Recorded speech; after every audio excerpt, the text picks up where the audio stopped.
Halo semua, kembali lagi bersama gua di channel Rizky Agatsuma. Di sini, pernah gak sih kalian bertanya tentang jenis-jenis investasi itu apa sih? Dan selamat kalian ada di video yang tepat karena gue pengen ngebahas jenis-jenis investasi. Video ini cocok untuk pemula yang mungkin kalian pengen terjun ke dunia financial market dan pengen tahu apa sih jenis-jenisnya itu.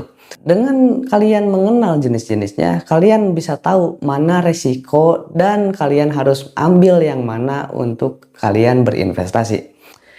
Dan sebelum itu, kita harus tahu juga tujuan kita investasi itu untuk apa. Karena investasi itu sendiri bukan ditujukan untuk cepat kaya, melainkan mengamankan uang kita dari inflasi. Dan inflasi sendiri mungkin gua bakal ngebahas di video yang berikutnya.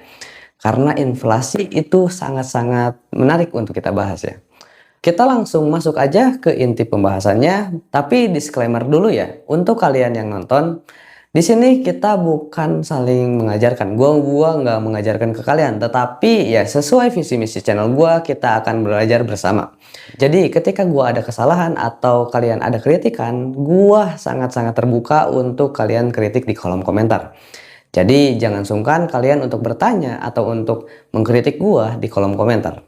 Di sini kita akan langsung masuk aja di jenis-jenis investasinya. Tapi sebelum itu kita akan mengenal dua macam investasi, yaitu ada investasi fisik dan investasi digital. Oke, kalau investasi fisik ya kita semua tahu lah, yaitu bisa diraba dan bisa dilihat juga oleh kita sendiri. Contoh sederhananya yaitu emas dan properti dan tanah. Nah, itu investasi fisik. Dan kalau misalnya investasi digital, yaitu kita dicatat oleh sistem sebagai pemiliknya. Ya, kita semua tahu lah kayak cryptocurrency, saham, reksadana, dan lain-lain. Dan di investasi juga, ini ada beberapa tingkatan juga ya. Yaitu ada low risk, medium risk, dan high risk. Oke, yang di investasi low risk ini ada deposito atau reksadana pasar uang. Dan ini yang low risk sangat-sangat rekomendasi untuk kalian yang pengen bikin dana darurat dulu. Atau pengen ngumpulin dana darurat dulu sebelum masuk terjun ke dunia investasi yang high risk. Oke, yang medium risk itu ada emas, tanah, properti, dan rumah. Ini yang medium risk didominasi oleh investasi yang fisik ya. Mungkin banyak orang mengira bahwa emas itu masuknya ke low risk. Kalau misalnya kalian pengen aman uang, kalian masukin emas.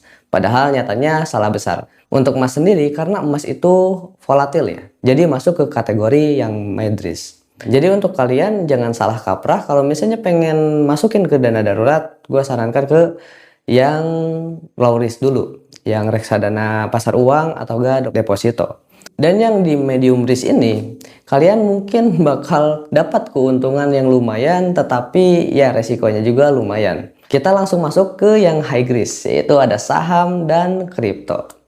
Nah, ini cocok untuk kalian yang mungkin pengen cacing-cacing naga-naga. Tapi gue gak sarankan untuk kayak gitu. Dan ini resikonya itu sangat-sangat gede ya. Di sini kalau misalnya kalian pengen masuk ke saham atau kripto, kalian itu harus benar-benar punya dana darurat.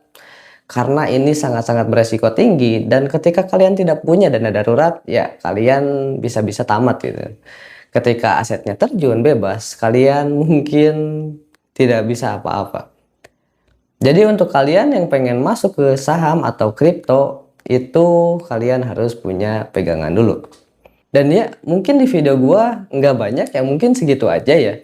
Dan ya kita akan berdiskusi langsung di kolom komentar. Dan jangan lupa juga subscribe. Dan kalau misalnya kalian ada kritikan atau apapun itu, kalian jangan sungkan untuk langsung tulis di kolom komentar. Kita akan diskusi bareng-bareng. Untuk video selanjutnya mungkin gue bakal ngebahas soal bagaimana cara masuk ke investasi. Jadi tunggu aja dan see you the next video.